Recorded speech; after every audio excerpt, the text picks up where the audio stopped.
Bismillahirrahmanirrahim. Qala al-musannif rahimahullah wa nafa'ana bihi wa bi 'ulumihi fid dharain amin. Qala al-faqih Syekh al-Faqih Abdul Laits As-Samarqandi, namanya Syekh Maulana Nasr bin Muhammad bin Ibrahim As-Samarqandi, dijuluki Abdul Laits As-Samarqandi rahimahullah. Beliau mengatakan, bercerita kepada saya ayahku rahimahullah. Beliau mengatakan, bercerita kepada kami Syekh Ahmad bin Muhammad, yaitu Abdul Husain Al-Farra Al-Faqih yang ada di Samarkand.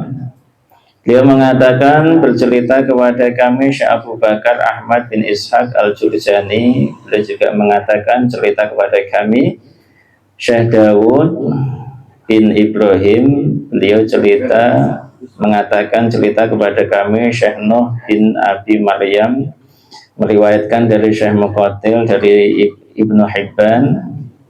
Syekh Muqatil bin Hibban bercerita dari Syekh Ikrimah dari Ibnu Abbas radhiyallahu ta'ala anhuma, bahwa Nabi sallallahu alaihi wasallam beliau bercerita mengenai pintu taubat. Ketika cerita mengenai pintu taubat, Sayyidina Umar bin Khattab radhiyallahu anhu bertanya, ya Rasul, pintu taubat itu apa? Maka Nabi menjawab, pintu taubat itu ada di belakangnya arah barat. Arah barat itu penghujung barat, di belakangnya itu ada pintu taubat. Ini gaib ya, kalau dicari nggak ketemu. Pintu taubat itu punya 2 daun pintu yang terbuat dari emas, dihiasi dengan intan dan yakut. Antara satu dengan yang lain daun pintu itu jaraknya perjalanan 40 tahun pakai kendaraan tercepat, jet ya, apa kalau zaman sekarang. Kalau Nabi buruk ya, 40 tahun ditempuh. Pintu itu terbuka mulai diciptakannya makhluk sampai pagi harinya, malam terbitnya matahari dari barat. Mulai diciptakannya makhluk sampai pagi hari, malam terbitnya matahari dari barat, bukan dari timur lagi. Ketika matahari terbit dari barat, keesokan harinya, nah itulah pintu taubat sudah ditutup oleh Allah. Nabi katakan, walam yatub abdun min ibadillahi taubatan nasuha illa dakhalat tilka taubah min dalikal bab. Seorang hamba tidak ada yang bertaubat dari hamba-hambanya Allah dengan taubatan nasuha, kecuali taubatnya itu akan masuk dari pintu taubat itu. Maka ini juga ditanyakan Sayyidina Mu'ad bin Jabal radhiyallahu anhu. Beliau juga bersumpah-sumpah, bi abi anta wa ummi ya Rasulullah, demi ayah ibuku engkau ya Rasulullah. Waman taubatun nasuh, wamat taubatun nasuh, taubatan nasuha itu apa? Maka dijawab oleh Nabi, jika orang yang berdosa itu menyesali dosa-dosanya yang telah dia buat, kemudian dia beralasan di hadapan Allah dan minta alasan itu untuk diterima oleh Allah, setelah itu dia tidak akan mengulanginya kembali, maka itulah namanya taubatan nasuha. Menyesali dosa, kemudian minta kepada Allah agar alasan dulu ketika dia itu melakukan perbuatan dosa itu didengar oleh Allah dan diterima taubatnya oleh Allah, kemudian tidak akan mengulangi kembali, itu baru namanya taubatan nasuha.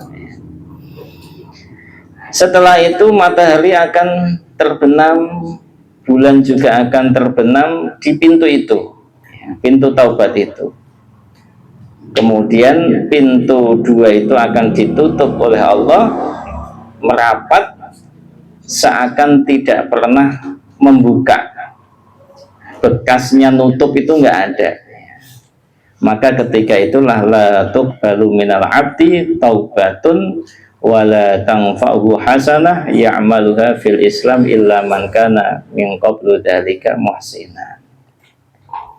Selepas itu la tuqbalu minal abdi taubah, tidak akan diterima lagi taubat dari seorang hamba kalau sudah ditutup pintu taubat. Wala tanfa'uhu hasanah ya'maluha, dan perbuatan baik yang dia buat tidak akan berguna ketika pintu taubat jadi tutup. Berarti ketika sudah matahari itu terbit dari barat kemudian terbenam, itu pintu taubat sudah tidak dibuka oleh Allah. Illa man kana qabla dzalik muhsinan, kecuali orang yang sebelum ditutup pintu taubat itu, sebelum terbenam matahari di timur, kan munculnya tadi dari barat, berarti terbenam di timur. Sebelum itu dia sudah berbuat baik, maka berlanjut masih bermanfaat kebaikannya. Dan orang yang sebelum terbenam matahari di timur kok belum berbuat baik, belum taubat, maka itu juga dosa-dosanya akan ditulis terus oleh Allah. Pintu taubat sudah ditutup, ya, tidak dibuka lagi.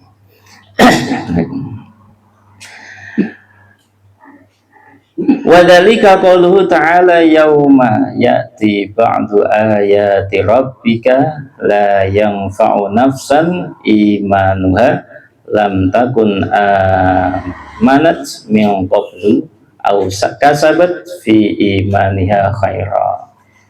Itu sesuai dengan firman Allah, pada hari nanti datang ba'du ayati rabbik, sebagian tanda-tanda kebesaran Tuhan engkau Allah, la yanfa'u nafsan imanuha, imannya sudah enggak bermanfaat.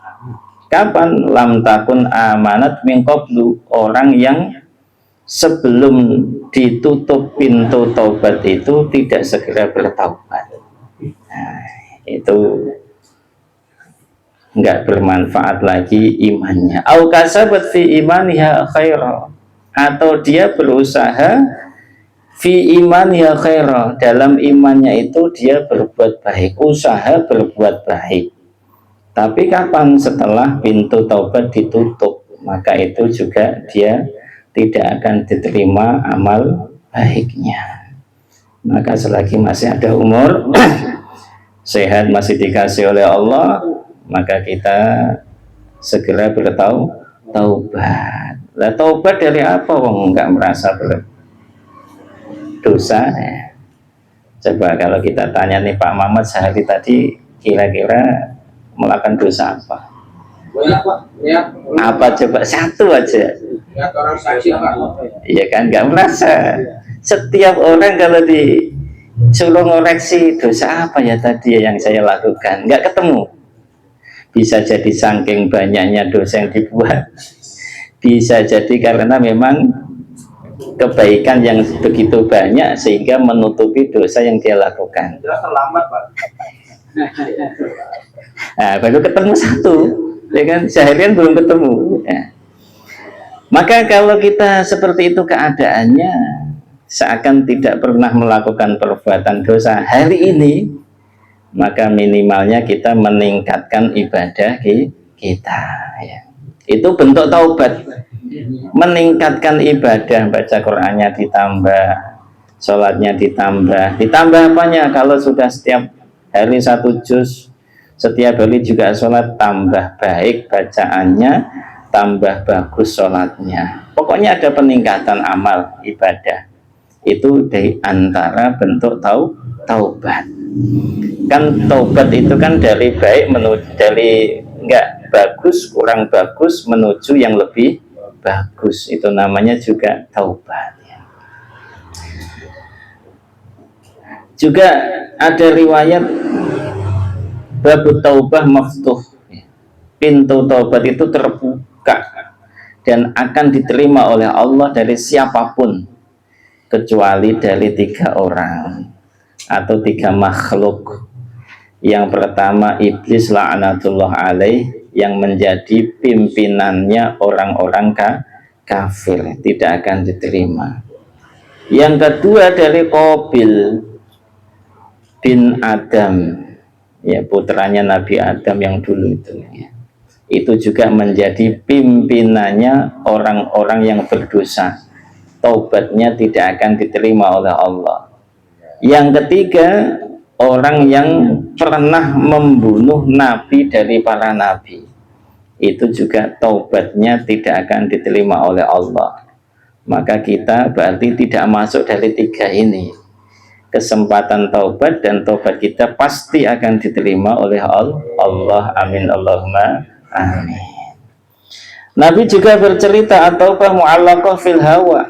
Taubat kita itu mu'allaqah fil hawa, menggantung di udara atau menggantung di atas awang-awang, ya. Setiap malam, setiap hari itu mengumumkan, dan pengumuman dia itu nggak merasa capek, dia umumkan seperti itu. La taftar, nggak lesu, nggak capek-capeknya. Apa yang diumumkan? Man yakbaluni la yu'adzab, man yakbaluni la yu'adzab. Siapa yang mau menerima aku tidak akan disiksa. Siapa yang mengumumkan? Taubat. Taubat ini satu makhluk, setiap malam dan siang sepanjang masa itu mengumumkan seperti itu. Siapa yang menerima aku tidak akan disiksa oleh Allah. Sepanjang masa sampai terbitnya matahari dari barat. Ketika sudah terbit matahari dari barat, taubat itu akan diangkat oleh Allah. Nah ini berarti cerita seperti ini, hadis-hadis yang banyak itu menceritakan taubat, memberikan semangat kita, mendorong kita untuk bertaubat. Mengenai taubat juga Allah banyak menjelaskan kepada kita selaku hambanya untuk bagaimana bertaubat. Idza taba qubilat at-taubah. Ya, kalau orang itu mau bertaubat, Allah akan terima taubatnya. Allah sendiri pun menyeru kepada orang-orang beriman untuk bertaubat. Wa tubu ilallahi jami'an ayyuhal mu'minun la'allakum tuflihun. Kalian bertaubatlah kepada Allah semuanya, wahai orang-orang beriman, agar kalian itu beruntung. Beruntung itu maknanya bagaimana? Selamat dari siksa Allah, mendapat rahmat Allah, itu maknanya tuflihun, ya. Allah juga menjelaskan bahwa taubat itu miftahu kulli khair, ya. Taubat itu kunci segala kebaikan. Dan keberuntungan, suksesnya seorang yang beriman itu ada dalam taubat. Inna falahal mu'min min fi taubatihi. Suksesnya seseorang itu ada dalam bertaubatnya dia kepada Allah. Kita selaku orang beriman juga diperintah oleh Allah untuk bertaubat. Ya ayyuhalladzina amanu tubu ilallahi taubatan nasuha. Jelas, ya kan? Wahai orang-orang beriman, kalian bertaubatlah kepada Allah taubatan nasuha. Ini Allah menjelaskan apa yang ada dalam bertaubat dari kemuliaan-kemuliaan yang Allah berikan kepada orang beriman, ya. Asa rabbukum ayyukaffiru ankum sayyi'atikum. Yang pertama, kemuliaan yang Allah berikan kepada orang beriman yang mau bertaubat, Allah ampuni dosa-dosanya. Yang kedua, wa yudkhiluhum jannat tajri min tahtihal anhar. Allah akan masukkan mereka orang beriman ke dalam surga yang mengalir di bawahnya sungai-sungai. Maknanya apa? Allah akan berikan kepada mereka orang beriman di akhirat nanti basatin. Jannat itu maksudnya basatin, kebun-kebun yang mengalir di bawahnya itu di bawahnya pepohonan, juga tempat tinggalnya, rumah-rumah mereka itu al-anhar, sungai-sungai. Dan Allah beritakan kepada orang beriman yang mau bertobat, innahu ghaffarun lidunubit tawwabin, bahwa Allah itu maha pengampun kepada dosa-dosanya orang-orang yang bertaubat. Maka kita juga berharap semoga kita itu ditulis oleh Allah termasuk orang-orang yang minat tawwabin, orang-orang yang mau bertaubat kembali kepada Allah Subhanahu wa ta'ala. Berharap besar taubat kita, peningkatan dalam beribadah kita itu diterima oleh Allah.